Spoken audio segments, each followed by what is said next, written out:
All right. Hey, everyone. Scott Sambucci here, coming to you from my office here in Northern California. I know we've got a lot of folks that are just now logging in. We're at the very top of the hour. It's 11 o'clock here, Pacific. So I would just, before we get started, I want to do a quick audio video check. So first of all, can you see me? And can you hear me? So I'm using these new headphones from Beats that were part of my iPad purchase. So I would love to hear from you. If you can hear me okay in the chat box, if you would, just let me know that we're good to go, that you guys can hear me in the chat box. So just a thumbs up or a good to go or something to verify for me that the audio and video is working so that when I do start, we can get things rolling. So I got a couple people logging in right now. So if you can hear me, if you can see me, that sounds good. From Luminix, is that Lisa? Hey, Lisa, good to see you. Marty's here, Joe's here. Nick, hey man, good to see you as well. Appreciate it. And so we're gonna kick off in just a minute. And so what I'm gonna do first, just to make sure the tech is working properly, we've got the audio, we got the video, and the last thing we wanna do is get my handy dandy little iPad app working here. So give me a second. Should have had this ready, but alas, it's not there yet. So sorry about that. One more second. All right. And sharing my iPad screen. Cool. So you should see just a whiteboard here. And I'm just going to scribble in a green line. And one more time, if you can just make sure that everybody can see that so that I know that that part of the tech is working. Give me a thumbs up. Good to go. Yep, it says Marty. Hey, Marty. Good to see you, man. So, all right. So let's dive in. This is a live sales Q&A. So not a whole lot to preface you with other than what we're going to do is focus in on a couple of the key questions that folks had submitted through the registration process. And so before we do that, just to level set with everybody, my name is Scott Sambucci. Good to meet you. Good to see you. I think I pretty much know everybody by at least by name or at a minimum by your LinkedIn profile because I've been checking some people out and I know I've connected with a bunch of people. Oh, hey, Adrian, Hillary's here as well. Good to see you both as well. And so what we want to do today is really zero in on one specific part of the sales process. So I want to just start with a quick model that we can use as a baseline for ourselves as we're having our conversation today and answering your questions. I think that will be useful for us to kind of refer back to throughout the course of our time together. So one of the things I want to do is just draw out for you what we call our startup selling sales funnel. So the way that the sales funnel, the way that we think about the sales funnel here is really pretty basic. It's probably not going to be anything that's unusual or different for you if you've been doing any kind of sales work for any period of time, but I do think it's an important baseline before we jump into some of the questions. So the way we think about the sales funnel is really just in three basic parts. So the first part is prospecting, and the second part is your sales pipeline, and the third part are your paying customers, right? So prospecting, obviously, that's lead gen. That's when we're finding our qualified leads. And I want to talk a lot about this today because we have a couple of questions specifically about lead gen and deals in the sales pipeline in the demo stage that aren't going anywhere. So we're talking about getting qualified leads into the sales pipeline. And then typically what ends up happening, what we should be doing as far as our sales process is having a rigorous sales qualification call. And sometimes those are multiple calls. I remember when I was at Blend selling software to banks and lenders, oftentimes we'd have 4 or 5 conversations before we did a product demo, before we did any kind of on-site meeting with people because the stakes were really, really high. The time investment from our team was really high to do those meetings. And also, frankly, we needed to make sure that the investment and the time and the stakes were just as high on the other side of the table. So we're pulling people into your sales funnel through your lead generation activity. Lots and lots of ways people are doing that. It could be LinkedIn, conferences, inbound, outbound, using white papers, using speaking at events, those kinds of things. So pulling people into your sales, top of your sales funnel, and qualifying them, and then through that filter, through the qualification filter, then they become sales opportunities, right? And then from there, it's just a matter of marching them through step by step through the key steps in your sales process to a point where then they become paying customers, right? So I just like to share this funnel. I know it's super, super basic for pretty much everybody on this call. Getting people through the qualification phase is kind of that first filter. And then the second filter that is important is then what we call the commitment filter. In fact, we spent a lot of time at our recent, we do a 2-day sales client intensive every year. We do it 3 times a year actually. And so we just had our group of clients get together in September.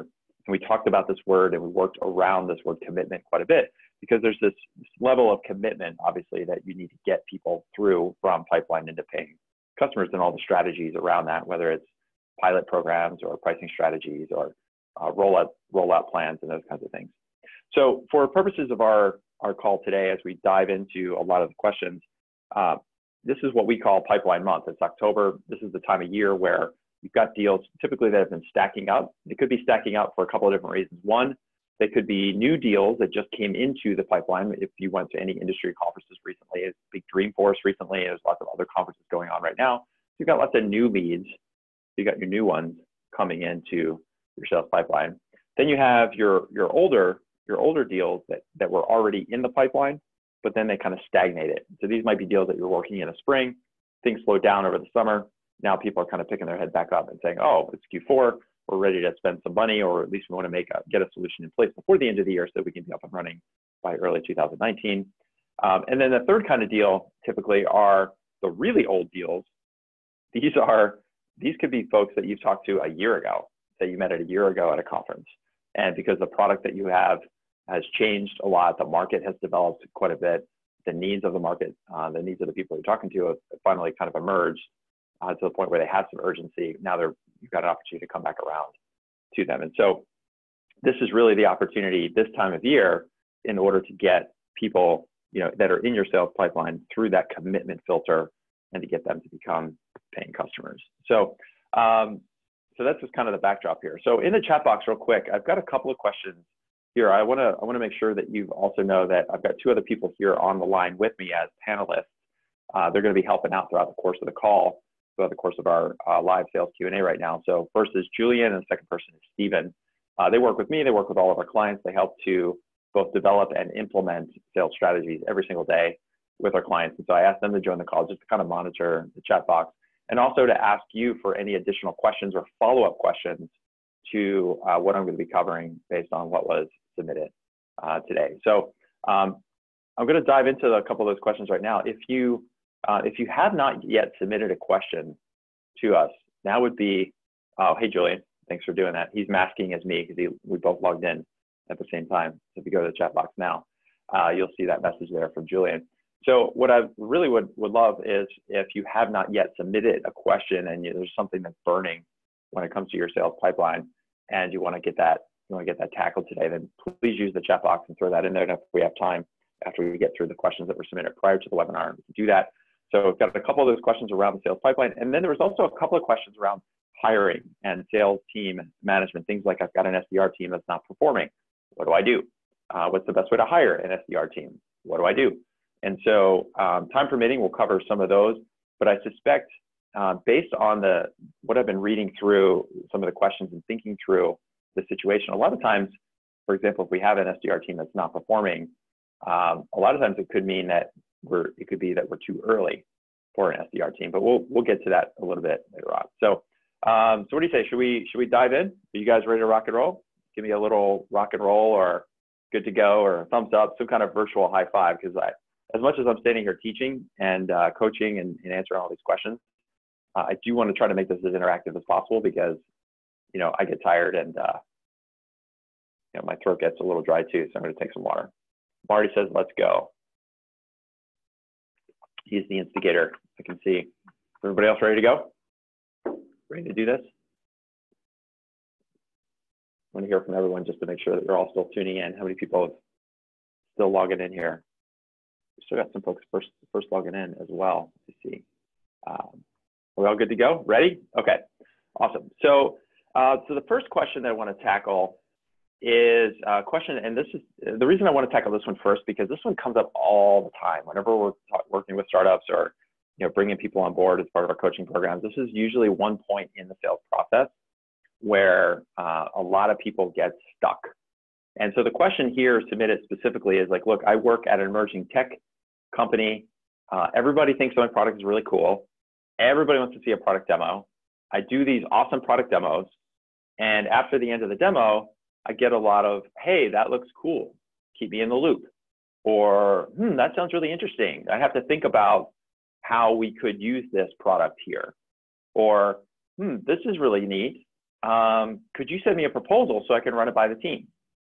And so the one place in our sales pipeline that we feel like should be that big motivator, that big propulsion from, hey, interested lead to real sales opportunity, meaning the product demo, we're actually going to show them the product that we spent months or years developing and building. That one thing in the sales pipeline that we think should be the catalyst to getting them to buy something turns out to be the place where the deal actually dies. So I've had a couple of different people ask a form of this question. Is that something, like, as you're listening in, as I describe that, is that something that's happened for some of you? Like, hey, I've showed the product, people say that's really cool, it's really interesting, and it's either I'll have to let you know how we can use it, or send me a proposal and we'll run it through the team, or that looks really cool, keep me in the loop. So Nick is saying yes, yes, yes, he's screaming at me in caps, yes, yes, yes, totally cool. And so if we come back to the sales funnel a little bit, let me just draw this again, because this is where I think there's a key element that's actually missing in the sales process this is what we see all the time for most of our, most of the folks we work with. So we've got the sales funnel, and we said that step 2 in the funnel is our pipeline. And so, in that sales pipeline, we also said there's probably a series of steps. Like, we know as sales professionals, as people that have sold before, we know that there's probably a couple of key steps. People aren't just going to like go to our website and buy a $10,000 a month product. They're not going to just like put in a credit card and buy it. We know we actually have to sell to them. And we said there are these series of steps along the way. And that first filter begins with the qualification call. So we have the lead that comes in, and we send them through that filter of qualification. And then typically, a lot of times what we'll do from there is then do our product demo. And then after that first product demo, which is kind of the whiz bang, this thing is awesome, let me show you how it works. Then there's usually like a second demo, which sometimes people call it a technical demo. So you might have referred to demo 1, demo 2. Demo 1 is for the business team, and everybody's like, wow, this is awesome. It would totally solve our problems. And then you have to go back and do a second demo where they kind of like rip the cover off the product, and you got the tech guy rooting around and like, what's your code base? Why is it posted on Amazon? How do we know it's secure? What other platforms are you integrating with? Let me see your SDKs or your APIs, so I can see how we can use it here and integrate with the other systems. Then after that, you've got some kind of, we'll call it proposal stage, which I hate the word proposal. You should never, in my opinion, ever send proposals. It's more like I think of it as a work plan.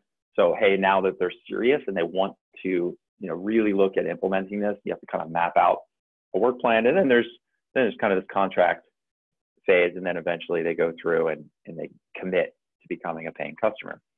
And so I think the mistake here that usually happens, if you're hearing these things recurring over and over, this looks really cool, I have to think about how to use it, or send me a proposal and then I'll run it around with the team and see what they think, or keep me in the loop. Usually what we're told, and we see this all the time, is like, hey, demo your product, get as many demos as you can, push people through to your product demo so that they can see it. And I actually say the opposite. Like, later on in life, in your startup's life, if you're a big company, and I'll use a company like Intercom, for example. Many of you might be familiar with Intercom. It's a little chat. It does a lot more than just chat, but if you go to a lot of websites now, you get there and there's a little Intercom thing that pops up. It's like, hi, how may I help you today? Or what were you looking for? What problem are you solving? if you actually go to their website and you want to see a product demo, what they do is they give you a list of times and you pick one on the calendar. You show up to this product demo and it's you and like 100 other people that are all sitting in the same product demo that's getting led by a salesperson or a marketing person or product person of some kind. And in that sense, they're demoing this product to 100 people at least a couple times a week. And so, yeah, they're doing lots and lots of demos. For them, for an established company, when you've got lots of bandwidth, you've got lots of capacity, the demo is actually more of a marketing function at that point than it is a sales function. Because what you want, when you're in true scale-up mode, you're trying to get from, a couple million in revenue to 10 and from 10 million to 100 million.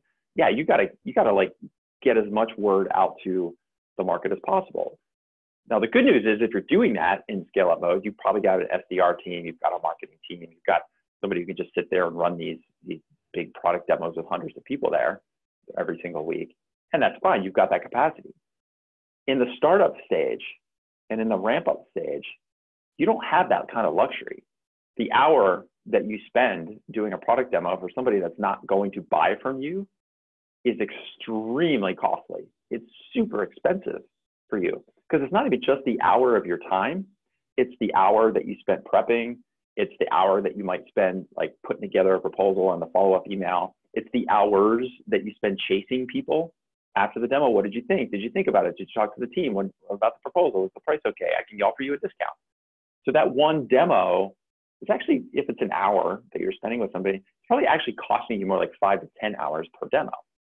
And so if that demo, let's say I was working with a team the other day that just started up in our 100-day sales accelerator program.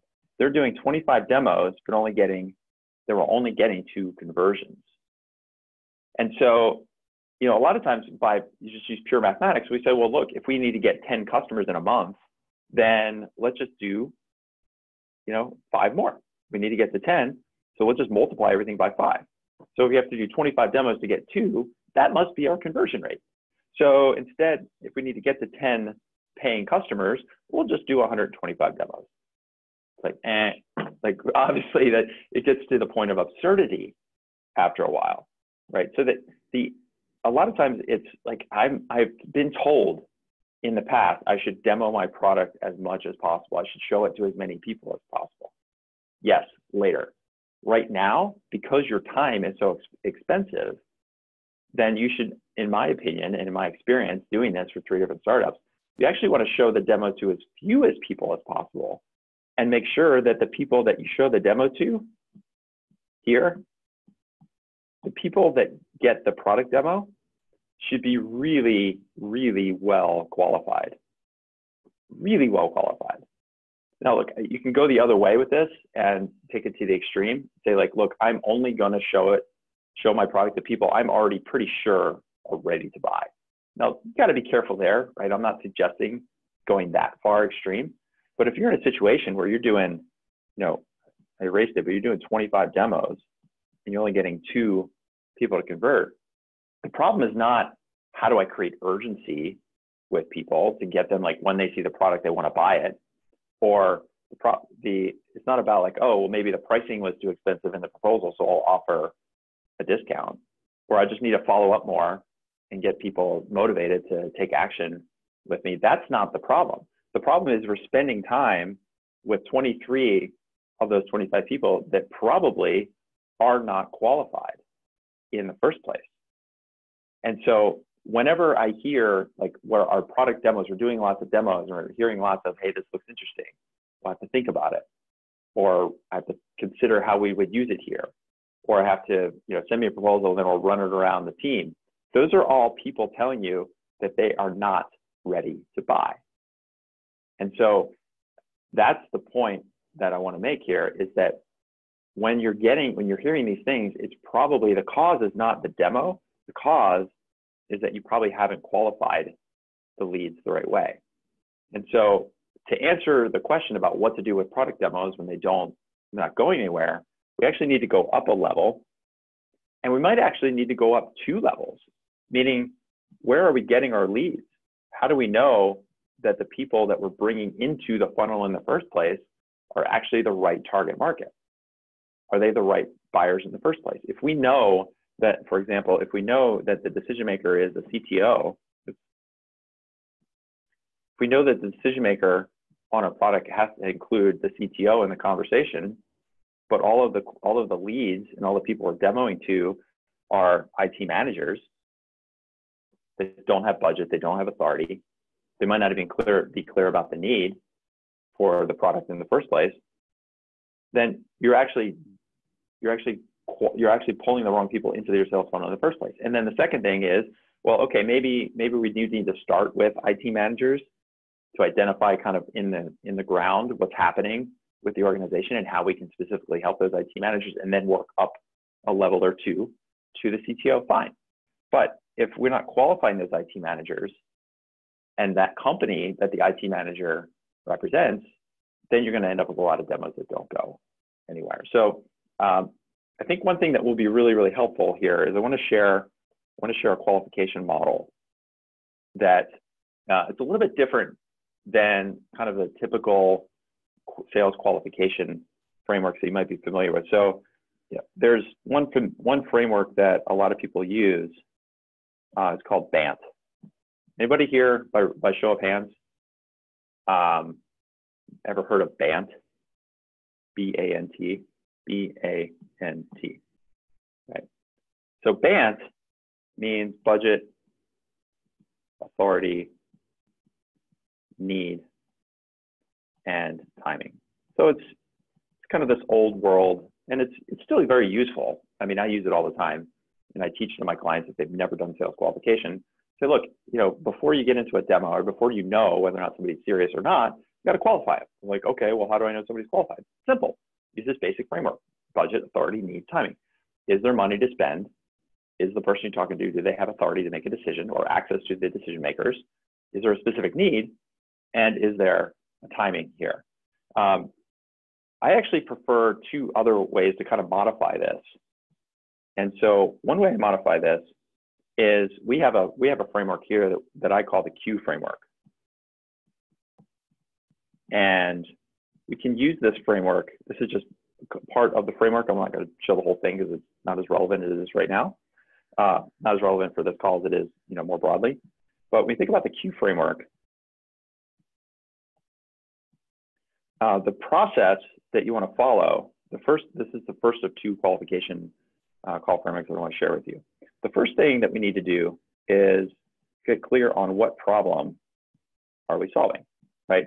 And so basically this is, when we talk about problem, this is the need piece, right? Need becomes problem, right? We need to know, first and foremost, there's not a problem here. If we're doing product demos and we haven't even heard from the person, like, yeah, we have this problem at our company. We are trying to verify identities, or we're trying to prevent wire fraud, or we're trying to improve the manufacturing process for spaceships. Whatever it is that your solution, whatever it is that your product solves, if you haven't even heard from your lead what the problem is, first and foremost, or even that there's a problem at all, then you've got no sale, and there's no reason to do a demo. So that's step one. Step two is, on the qualification side, is to think about who are the buyers. Who are the people? And I say people, it's not the person, it's enterprise sales. CB Insights did a study started in 2012. They did a study, and they said there was 5.2 people were involved directly with that enterprise purchasing decision. That was in 2012. Now that number, 5 years later, in 2017, they did a follow-up study. It's now like 6.7, and so it's growing, right? There's this consensus, and this is why you get a lot of paralysis. And so if we don't know who the buyers are, this is the authority piece. It's not just who is the one person who's going to write the check and approve the purchase.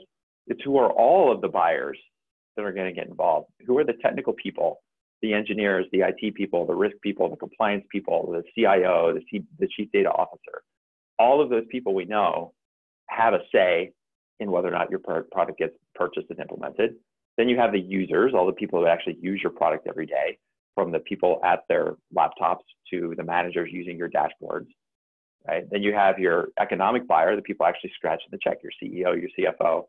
those kinds of folks. And then you have other folks that are ancillary to the sale, your product champions, people that are helping you all along the way.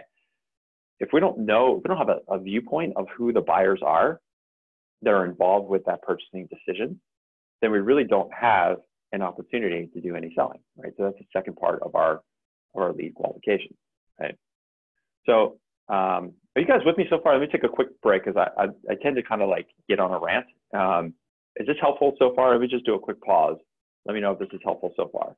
I know the question that we're tackling is like, why are my product demos stalling out in the sale? But like I said, we want to go up a level or two to figure this out. Marty says yes. Akil says yes. Steven's saying great. Yes. Okay, cool. Awesome. Thank you for that. I was a middle child, only boy, so I have an unusual need for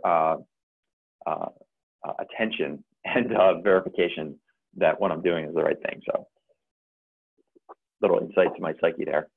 So we've got a follow-up question from Nick, and I'll get to it in just a minute, okay? So basically what we're doing, we're kind of like transferring this old BANT model into this Q framework. So we want to know what problem are we solving and who are the people involved. The third thing we need to know is why are they going to buy from us? So I think of this as ROI. Because a lot of times, even if you get past that demo and you send the proposal and they actually get back to you, they actually go, yeah, we'd love to talk with you. And you start to get the conversations rolling again post-demo. If you're hearing things like, wow, you know, it just seems really expensive, or, you know, we don't have the budget to absorb that cost. If you're hearing the cost thing, it sounds expensive, that's what you hear. But what your customer is actually telling you is, I don't see how your product is going to get us a return. So one of the things we're always coaching on is always thinking about, how the purchase of a product should not be a cost, it should be an investment. And in order, if you think of it as an investment, when I invest money in, I know Akil's on the line here, he works with financial planners, like think of it as an investment. When I put in money into the stock market, I put money into bonds, I put money into international markets, I expect to get some return on that investment, right? And that, so if what problem is the need and who are the buyers is the authority piece, then the why is really the budget question, right? Because if the need is big enough, if the problem is big enough and the payoff is there, then finding budget should be really simple. I remember selling to NationStar, which is the top 15 lender in the US. And we're working with their chief risk officer to work through, implementing our software to work through a delinquent portfolio of mortgages. And there was no question about budget because the problem he had was a $270 million portfolio problem. He had a bunch of delinquent loans that were exposing a $270 million risk to the company. And we showed him how our software was going to help improve those delinquency rates. So for him, he's like, yeah, I'm in. It wasn't like, oh, I haven't really budgeted for this. I don't have money to give you $500,000 for your software. It's like, well, I got a $270 million problem. $500K seems really cheap, right? So the return on investment has to be there. And then finally, the fourth place to qualify and the fourth question we think about is how, meaning what's the plan? When they buy from this, how do they implement it, right? And that's the timing, meaning like if there's no clear action for them to take now, maybe it's right now it's Q4, we want to make a decision now so we can start implementing in November and December so that we're up and running full steam ahead in January. Or we want to buy now because this is when we can make that investment so that we can get you and our teams working together in January to implement in Q1. Whatever that plan of action is, we need to know how, we need to show our customers how we're going to implement that. And that's the timing piece of sales qualification. And so while BANT is kind of this older way of thinking of it, I think it's much easier, instead of saying like, hey, do you have budget for this? You know, or are you the decision maker on this? Like, do you have budget on this? Are you going to ask that question? Probably not, right? Who's the decision maker? Really tough question to ask somebody in a sales conversation. Nobody's going to do that. If you're in sales qualification, you're not going to be able to ask somebody point blank, right? Because either they're going to say, I make the decisions on this, or you're going to make them feel really bad because they're not the decision maker, right? So instead, if you kind of follow this process and think about this Q framework and just say to yourself and to your customers, like, okay, what problem are we solving, first of all? Secondly, like, who's involved? Who's affected? Who typically gets their, shares their perspectives and their viewpoints? on the sale or on the solution, on the implementation of the solution. And then you can get into understanding, hey, it's possible, when we implemented with these other customers, these are the results we got for them. As part of our sales process with you, we kind of would want to go through and do some analysis to see what the ROI would be for you. And through that, we can then talk through a plan of action. So this is I think it's a much more broad way, but a more effective way to think about sales qualification. Because if you're getting lots of, send me a one pager, I'll share it with my team or my boss or my manager, or I'll bring it up at the next tech committee. It's usually because we haven't gotten to a core problem that's affecting the right buyers, and we haven't established a really clear ROI for them. So let me pause there, and then I'll share a second model that I think is going to be really, really useful in terms of thinking about your sales qualifications. Because if you do these two things right, then the number of demos that you'll do might drop. The side benefit will be to spend less time doing product demos and spend more time with people that are ready to take action. So let me just put my glasses back on.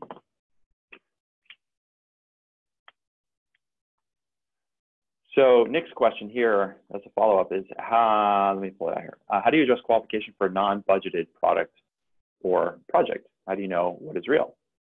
Well, that gets into, so this follow-up question that I think leads really well into the second part of the model. And this is really zeroing in on the problem itself. Because a lot of us with new technology, new products, you might be solving an existing problem that's been around for a while. It's probably why you started your company. So you're like, man, I've been in this industry for 10 years and God, this is like this gaping hole. And the way people are solving the problems with spreadsheets or SharePoint or some hacked together solution from the IT teams that just doesn't work, right? Or some manual process. Every time the problem exists, it pops up, they hire a bunch of consultants. And now we have this technology that is able to solve this problem. Or it's an emerging industry, right? If you're working in blockchain, for example, and trying to figure out how do we prevent fraud and identity? How do we verify identity? It's a new market with a whole new set of problems that need to be solved in a new way. And so I think Nick's question is a really good one, because a lot of times we're not always walking into a situation where it's this tried and true problem that everybody has, right? Like very few of us are selling CRMs where everybody knows they need a CRM and everybody complains about Salesforce. I don't think there's anybody for Salesforce here. So they might say the Salesforce thing, it's not working for me. I'm looking for a new solution. Or I don't think any of us are actually selling in a hugely established market, or at least if we are, then the way that we solve the problem is different enough that there isn't this line item where people are thinking oh, I've got to have money set aside to solve this problem. But once you show them, expose that problem to them, now all of a sudden it's almost like they can't unsee it.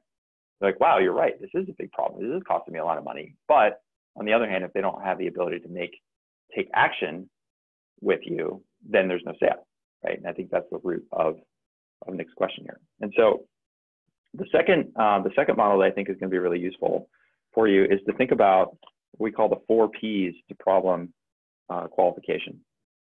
Let's write this down. 4 Ps to problem qualification. So what we're doing here is diving deep just into this first box. Because again, I will go to my grave saying this to whether it's people on webinars or to my clients, the most important, the first step and the only thing that matters when you're engaging with a prospective customer is getting 100% clear on the problem that needs to be solved.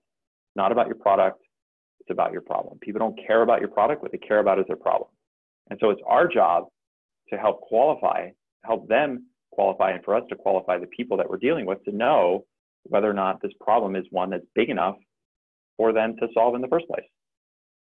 So the 4 Ps to problem qualification, let's start here. So the first P is really, actually, let me do this. I'm gonna use the new slide here. Problem qualification, right? So the first P is that. What do you see on your screen? Everybody tell me, what do you see on your screen?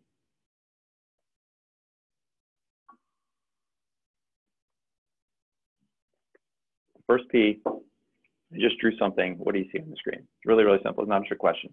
I see the 4 P's. You see a dot. Thank you, Lisa. You see a dot. Now, you don't. Now, you do. Now, you don't. And so the reason I use this as an example is because the first P we need to establish is whenever we're talking with a potential lead, somebody who came in from the website, even if they click the request the demo button on your website, which is a lot of times one of the root causes of doing too many demos, is we need to understand and know, does the problem exist at this company? And does the person I'm talking to know this problem exists? It's very existentialism in a lot of ways. Like, do they know there's a problem or not? Right? Do they see a problem or not? Because if they're not clear and they're not enunciating or articulating a problem to us, then there's no sale, like first and foremost. So that's the first P. The second P is then thinking about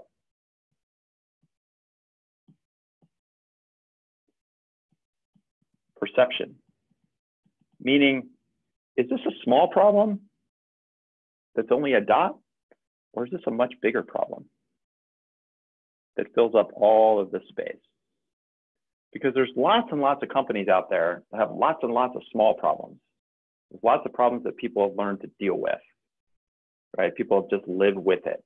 That same client that I was talking about at NationStar, after we did the first implementation, the risk officer brought us in and said, look, like, this has been really successful with this business unit. We want to see where else we can apply your workflow software in similar situations. We're like, great. So I'm sitting there with the chief risk officer and a couple of business managers from different business units. Our CEO, Nima, is there. And they're going through, like, with us there, it was actually like, I was surprised that we were there in the first place, because it was more like an internal meeting. And they're going project by project. Like, okay, well, this division, we have this problem. This division, we have that problem. This division, we have this. And they're asking us, like, could you solve this with your software? And I'm like, this one, like, yeah, we could. It seems like right up our alley. This one, we're like, well, you know, it kind of requires us to go a little off center, not quite where we're taking the product. Maybe that's not the best option. So it turned out to be a little bit collaborative. But there's one thing in this meeting that I will never, ever forget, is we got to like the 4th or 5th different business problem. And the business unit manager was like, yeah, we got this problem. And you know, he's kind of like describing it. And the risk officer just goes, you know what? It's only a $10 million problem. Like, that's not a now thing. I was just sitting there going, big publicly traded company, right? It's only a $10 million problem, right? So to us, like $10 million, it's a lot of money. They could spend $100,000 and solve a $10 million problem with maybe your product. But at the end of the day, if that $10 million problem is actually relatively small, perceived to be small relative to other problems going on, again, there's no sale. Lots of problems exist. Lots of people using SharePoint to hack together solutions, right? Or using software that really isn't designed to do what it should, for what they're using it for. But that's the second P that we need to think through and talk through and understand with our target customers, is what is their perception of the problem. The third P is thinking about the individual you're talking with and the rest of the buyers. I think of this, third job here. So this person is kind of medium distance. This person is pretty close. This person super close, right in the middle of the problem. You have some people way out here, right? And that brings us to the 4th P, which is proximity. Proximity. So I mentioned I'm in Northern California.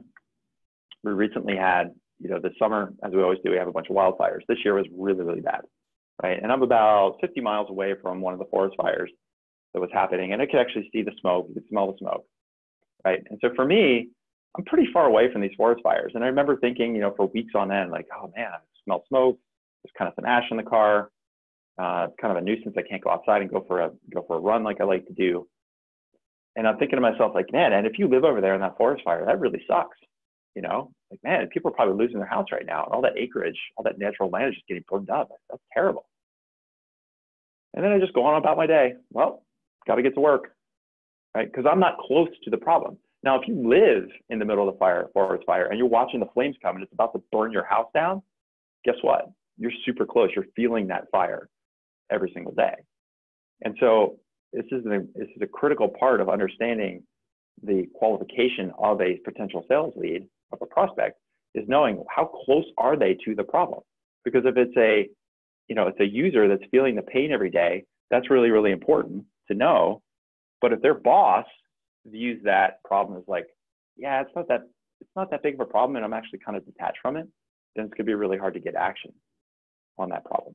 So that's the third P. And then the last P that I'll share with you is, if you think about coming at this problem from different directions, then the fourth P that we want to think through is perspective. Meaning, how should that problem be solved, right? The CTO that's over here might say, well, the way we should solve that is, spin up some new servers and outsource this to Amazon, and that's going to help our load balancing and help solve all the problems, right? Now, the product person that's over here, same problem, their perspective might be, no, I don't want to do that because, we have to make sure that for our customer's sake, that if we're outsourcing our servers, that it's secure, and they don't like that. So they're thinking like, I think what we should do instead is maybe host the new solution internally. That sounds crazy for someone to say that, but that could be a way that would think about the problem.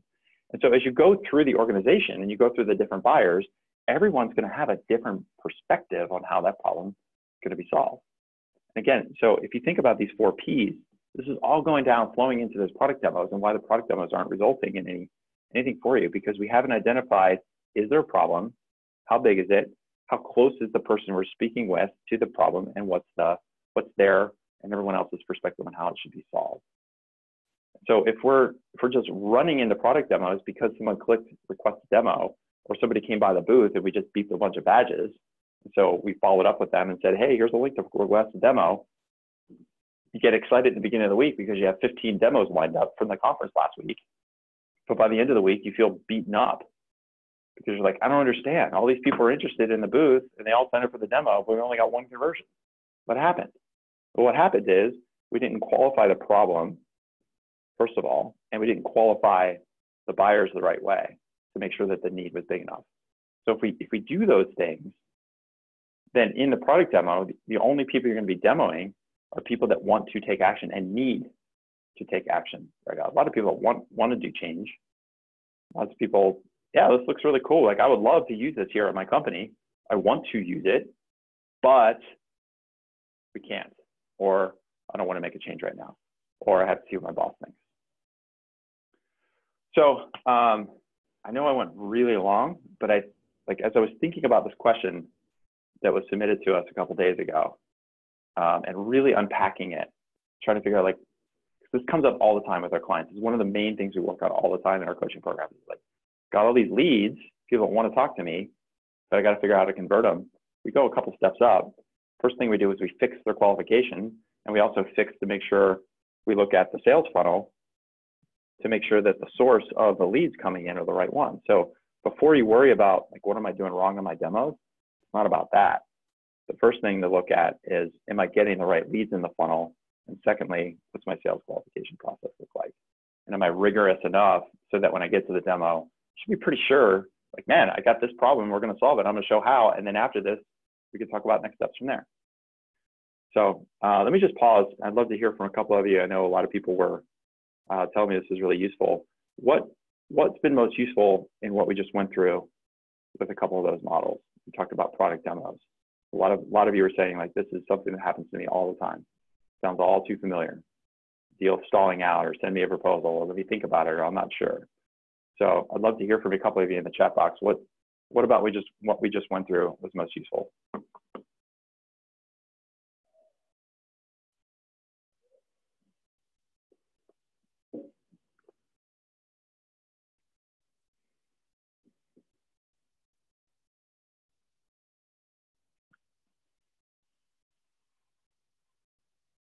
I'm hoping that either people are typing a lot or not falling asleep. Seeing that we're not the only ones with these challenges and perspectives. Yeah, for sure. That's one thing I always tell folks whenever we're working with them, is like, I got good news and I got bad news. Good news is you're just like, good news is we can fix your problem. The bad news is you're just like everyone else. So getting an idea on how to better qualify prospects based on stakeholder need and perspective. I can see some of the issues that we have to fix. Yeah, and I know Akil, we're talking a little bit later on today, scale up session. So we can definitely talk through and think about ways to implement some of this for you over the next couple of months as well. So cool. Okay, so then the second kind of couple questions that I got, because I think this is also related to sales pipeline, but it was caged as it was presented to me as a hiring or team management question. The second question was like, look, we've hired some outside firm or an outside firm to do some lead gen. So whether you're hiring a firm or you've hired an SDR that's full-time or part-time, or even a couple of SDRs to do some work for you, this is probably something that a lot of us have done. We're like, I gotta get leads, right? I gotta fill top of the funnel, and it's really time-consuming for me to do as a founder because I'm managing product and I'm raising capital and I've got engineers that I've got to hire. And so I'm going to go like hire an SDR, and they're going to give me leads that they're going to set up meetings, and then I'm going to take those meetings and then pick up the sale from there as kind of the account manager or the account executive, right? And so the question here is like, look, we've hired this outside firm to do lead gen through cold calling. They haven't had much traction so far.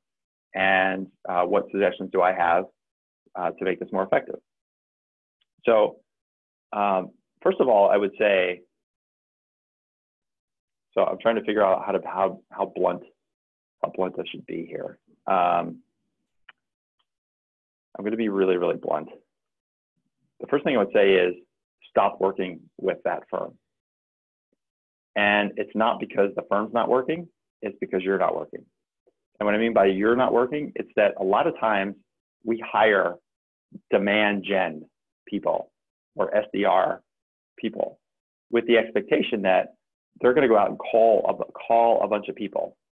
Like, I'm going to buy this list, and we're going to like blast out these emails and have some kind of sequence, because I've read in some book that I'm supposed to do like an 8 email sequence to my list that starts with, hey, are you the decision maker on this?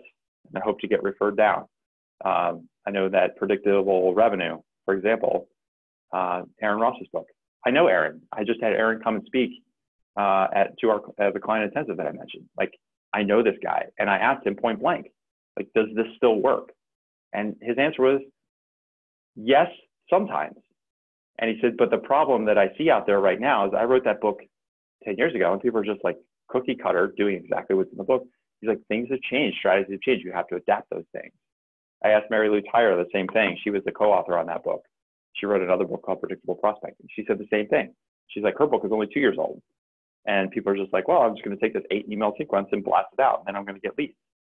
Or I'm just going to have my SDRs cold call a bunch of people. The problem with hiring out demand gen is that that only works after you've built the framework that you need, that works. So if we're just hiring somebody and saying, look, this is the target market that I want to go after, these are the people who I think are the buyers, call them and book a bunch of meetings and a bunch of appointments, you're not going to get traction.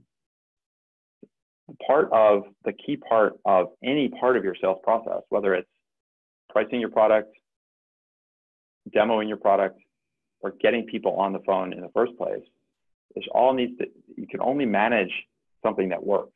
So if you don't know what those people are doing, you can't train them, say, look, this is the script that I've used myself to get 100 leads in the pipeline, 10 of which turned into demos, 4 of which turned into paying customers. If you don't have that, and instead you're just hiring somebody hoping that they'll be able to demand gen for you, then it's not going to work, right? So when I say fire them or get rid of them, it's not because I'm sure that the people that you hired are actually good people and they work really hard. They probably do their jobs really well. The problem is they're doing the exact job that you asked them to do, which is cold call people and hope that they get an appointment, as opposed to following a very clear prescriptive of what already works. And so if I don't know if that's exactly the case here, but most times, whether it's an SDR or even an account executive, lots of startups, the CEOs or the founders, they hire an account executive. They're like, oh, I'm going to hire Mr. or Mrs. Rolodex. Somebody who's been in the healthcare industry for the last 20 years. They have tons of relationships, and I don't have time to sell stuff, or I don't know what I'm doing. I'm going to hire this person who has a bunch of relationships, and they're going to be able to knock down the door and get a bunch of sales for us. Well, actually, no, they're not. This came up with Shannon Waller, who's she does team management for a company called Strategic Coach. She's a friend of mine. I just did a podcast interview with her. And she, the problem with hiring that is that person is just like the SDR. They need to follow a process. If they worked at a big company and they have a big Rolodex, they probably were closing deals, but they weren't prospecting. They weren't doing lead gen. Marketing was doing all the work. They're getting all these leads. They're already warmed up. They have a sales engineer who's helping them in the technical part of the conversation. They have an implementation team that's helping implement. They're not good at creating new process. So every process that you want to outsource, whether it's SDR or hire an AE, or even think about it like if you're a technical person and you're still not getting this, if I said to you, look, would you ever hire like an offshore engineering team to build your product and not tell them exactly the specifications of what you wanted? We just said, hey, we want to hire you, and what we need to do is build this product. And at the end, the product should, integrate with Salesforce to do something, right? You go, so go get them. Like a lot of you are probably like, no, I'd never do that. That's crazy. I would be really prescriptive. I want exactly, this is what I need you to do. And we work in sprints. And I would look at their work every day or every week, and we'd review it. And I'd tell them if they're on course or off course. I'd tell them if the button needs to be blue or red, because I've done user studies. You would have done all of that stuff. It's the same exact thing with any part of your sales process. So if you're outsourcing that stuff, if you haven't given somebody a really clear prescription to follow, then they're not going to be successful. So usually what happens, people ask this kind of question, it's not that the team that you hired isn't doing a good job, it's that we haven't done a good job of teaching them and training them of exactly what they should do, because they'll do, in most cases, if it's a good firm, and it probably is, I suspect you did your due diligence before you hired them, probably have lots of success in the past. It's just that they don't have the prescription, and we can't expect that outsourced firm to do that kind of work for us. We have to develop it, then hand it off. So I hope that answers the question there. I know that's, like I said, I was a little bit blunt in the beginning, but I feel like we probably came here to get answers. And that's what I think about it. We got a couple more minutes, and I think the last thing I want to do is kind of think through, are there any other, there's a question here about non-sales metric on productivity, which I can get to. Julian and Stephen, are there other questions that folks have submitted that I'm not seeing that we can tackle? I'm going to take a quick pause. Got a few minutes left. I can tackle one more probably. Maybe somebody sent you one individually. I know sometimes people don't want to post their question publicly, so we sometimes get folks that will post some directly to the panelists here.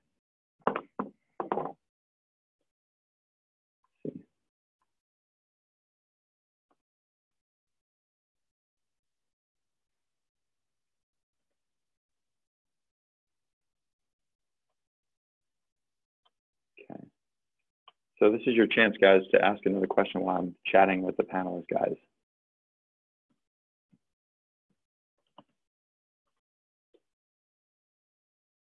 Okay, here's one that somebody asked about. Is it okay, let me put my glasses on, sorry. Is it okay to work with several market segments? I want to test several market segments. Yeah, so this is a good question. I think we can wrap up on, because this is another question we get a lot, which is, I'm going to go back to this, this Q framework a little bit. So the question here, just to make sure we're all clear, is like, look, I'm a startup. I got this product, and it solves a really important problem. And this problem exists in a number of different segments. I see it in healthcare. I see it in telecom. I see it in financial market. I see it in retail. I see it in the construction industry. So our product can solve this same problem in a lot of different industry segments. So is it okay for me to sell across those market segments? Because I want to make sure that I don't miss out on any opportunities. And my usual answer to this, and the answer I'll give you today, is the most important thing you can do is really, really narrow your focus. So much so that it feels painful. I mean, I'm sure a lot of you have read stuff from Paul Graham at Y Combinator. I'm not sure if he's the first person that said it, but this is where I heard it from, which is startups rarely die of starvation. They usually die of indigestion, meaning they're trying to cover too much at one time. And so I think what might be really useful here is I can just draw a quick model here. So if you think about the growth of your company over time, here's time and here's growth. We can basically divide up the kind of the life of a startup into three basic phases. So the first phase is what we call startup phase,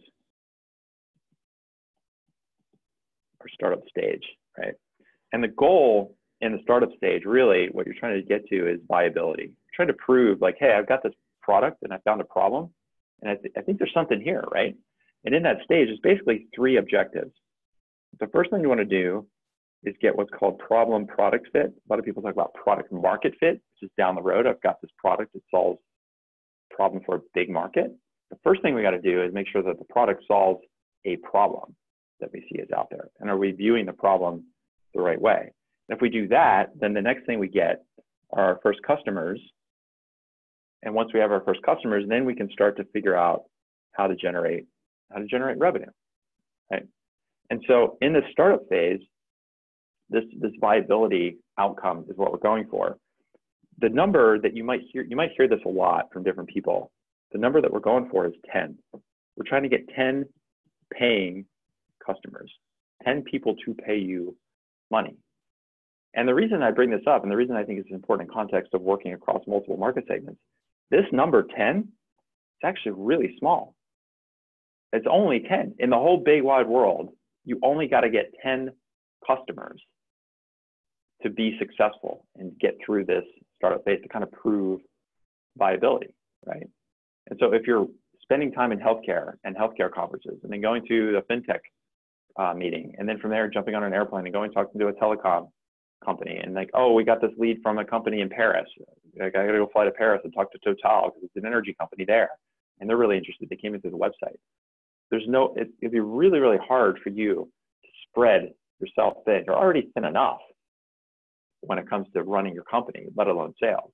So the more you can focus, and the more you can really nail a niche. If you can't, I always feel like if you can't find 10 paying customers in a single niche, you've probably got much, much bigger problems, right? If you're feeling like I got to jump around and service like 5 or 6 main segments in order to get 10 customers or my first customer, you definitely need to rethink, what is the problem? Like, what are we doing here, right? And so just to kind of fill out this model, to kind of help you think through the growth stages. So once we have startup phase, you get your first 10 customers. The next is what we call ramp up.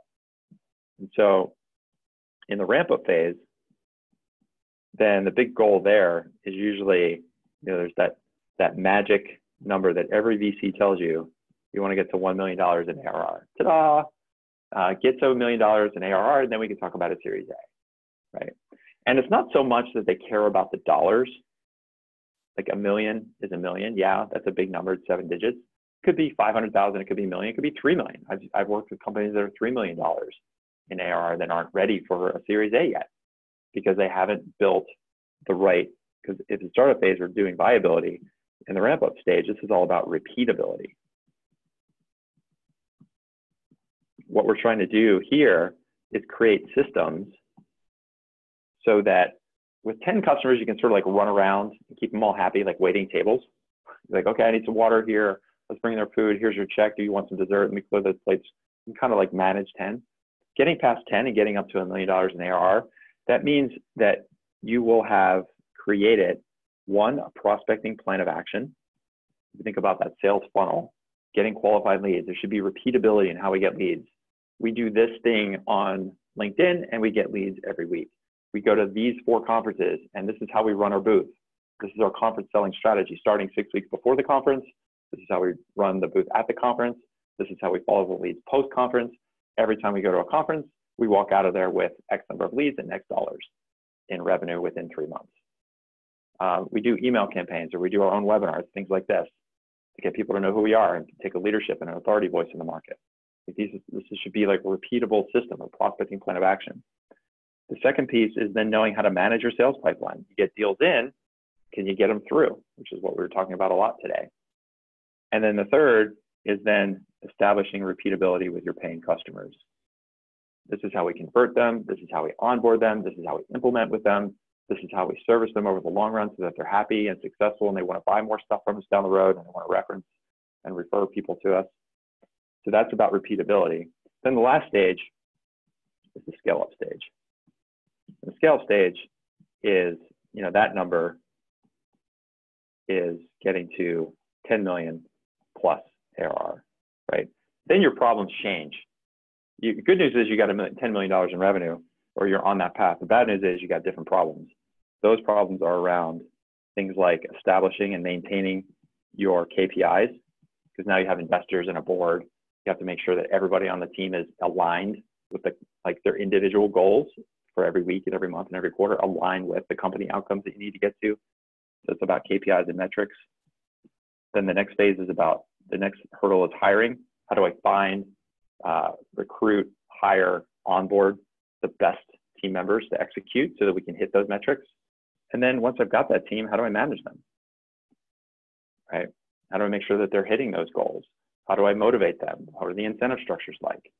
How do I fire somebody if they need to be let go? How do I gracefully exit them if they need to be, moved on to the next thing? How do I promote from within? I got a great CSM manager. That person, she wants to be a product manager. Is there a path forward to help me develop her to do product management work? Or a CSM that wants to go into sales or marketing? Managing that team to make sure that they grow over time. And so this actually also relates back to the SDR question, which is a lot of times we get here, we're trying to hire and manage a team before we've ever even figured out this stuff. So we're just getting way out ahead of ourselves. So this growth curve that we're talking about here, to get from viability to repeatability to then the third piece is really simple, right? Scalability. So if we're trying to implement systems that are designed for scalability, like hiring and managing a team before we even know how to get our own customers and get revenue in the door and how to price our product, or what we need to be training our SDRs to do as part of their prospecting work, because we know these certain things work really well. This cold call script works, or this is how we handle inbound leads, or this is what we do when we go to conferences. If we don't have this stuff figured out early, then jumping here is not going to solve your problems. It's just going to make them worse, and you're going to waste time, which is your most precious resource. So this is the way we think about stuff here: startup, ramp up, scale up. And usually, this time is anywhere from 3 to 5 years, depending on the startup, right? Ideally, you try to go through each phase, 12 to 18 months. Can take a lot longer if you have to do a pivot early on.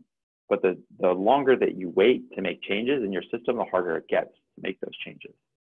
And so to getting from, we actually call this idea to impact, right? You start here with your idea at the starting phase. What you want to do is get to impact, which is probably the reason you started your company in the first place.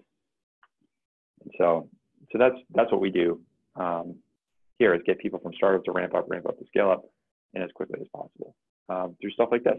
So, all right. So I think we're jamming through, and we're kind of out of time here. I promise we go about an hour, maybe a little longer. Before I let you go, are there any other questions that you guys have? I got a note here from Julian that there's a couple people that are asking about getting a bit more help, or like, hey, this is a lot of good stuff. Could we hop on the phone and kind of recap this for my company, my situation? So what I would probably recommend is just grabbing, Stephen, maybe if you could grab your calendar, just pop it in the chat box. We do these 15-minute calls with Stephen. Stephen's one of our sales growth experts. I mentioned at the beginning of the call, he and Julian work with all of our clients to build and then implement strategies. So they work alongside with me with all of our clients in our different programs. And the best thing I would recommend is just like hop on a phone with him and jam. I will warn you that people have told me it feels a little bit like a friendly interrogation when you get on the phone with Stephen, because he's just going to be like firing lots of questions, because the goal here is ultimately to identify gaps, what's broken, what's not working, what's missing, what do you need in your sales process, so that we can make some recommended prescriptions here.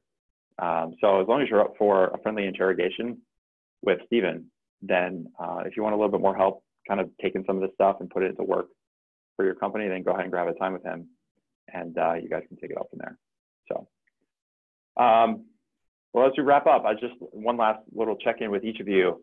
If there's one thing that was most useful from the time today, or that's one thing you could put to work right away, what would that be? I'd love to hear from you in the chat box. It helps me figure out what was useful, and so that as I'm teaching this and doing other webinars and other workshops throughout the course of the year, I want to make sure that I'm staying focused on the stuff that's most useful to the people that are joining me. So if you could take a minute or two and just pop in a couple of words or a sentence, what was most useful for you? What can you take action? Or if you have any open questions that we can help you out with, this would be a good time to do that.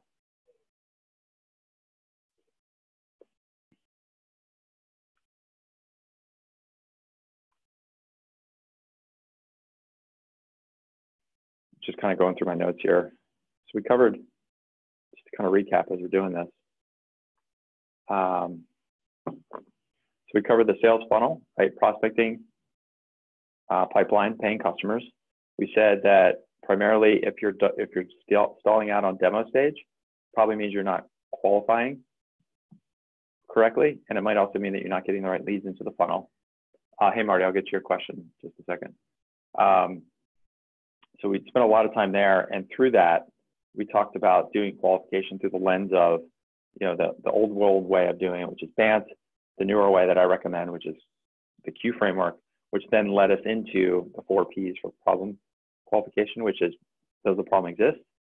What's the perception? What's the proximity? And what's the perspective for each of those potential buyers on the problem? And then the last thing we talked about was looking at managing and hiring an SDR team. Should you do it? What happens if they're not working? Usually, if it's not working, it's because we haven't done a good enough job of building out that blueprint ourselves, and we're trying to get too far up the scale curve without first building the foundation of what we need for our own repeatable sales process. So, Marty's asking, are there any good books other than yours that you recommend? Yeah, hold on a second. One of the books I definitely would recommend, the book called Predictable Prospecting. I mentioned Mary Lou Tyler earlier on today. She and her co-author Jeremy Donovan. Mary Lou is another person I had come speak to our clients at our client intensive last month. I mentioned Aaron Ross. Mary Lou is his co-author on Predictable Revenue, and then she followed up with this book, Predictable Prospecting. And I find it to be really good.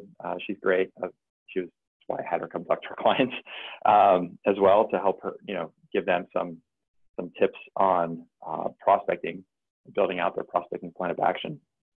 So that's definitely one that I would recommend besides my own book, as Marty mentioned.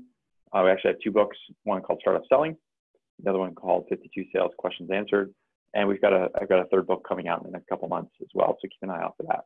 But that would be, if you're really struggling with sales, I think if you focus in on the top end of the funnel, getting really, really clear on who you're prospecting, why you're prospecting those leads, what is the problem that you're solving. A lot of times that is the first start to fixing the rest of the sales problems that you have. So hope that's helpful, Marty. Definitely check that one out. The second one I would actually suggest it's called Major Account Sales Strategy. Is by a guy named Neil Rackham.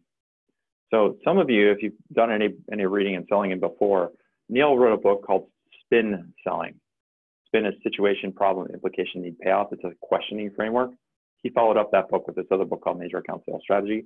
I've actually found the second book, Major Account Sales Strategy, to be more useful than the first. The first is useful just to understand how to run sales calls and ask questions. But I think that just like we were talking about earlier with predictable revenue, a lot of the kind of the techniques in there, buyers have come to see those over and over and over again.